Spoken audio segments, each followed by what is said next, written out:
When I've been working all day on people and doing body work, this is a great shoulder release for me. It's also good if you've been at the computer. Start with the ball in the wide part of your rib cage. Make sure you have a whole handful of ribs below you. You don't want to start on the floating rib. So I get nice and straight like this. I'm going to go ahead and support my head. Line my elbow straight up. I don't want it forward or too far back. Straight line here. And just take some breaths. Feel the ribs expand into the ball on the inhale breath, and as you exhale, just let it all settle and relax. So you can do about 3 breaths here.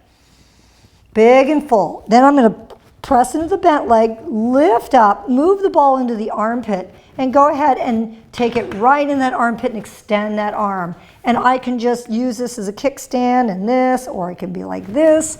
And I'm just going to press the ball towards the back shoulder blade, under the pec, get it moving in here. It only takes a second, and as soon as you're done, you sit up, you let it all go, and you can even just see how the whole shoulder is relaxed and open. And now I can go back to my computer, or I can go work on another client, and I've released a lot of impact. Excellent to do, takes a second. Try it.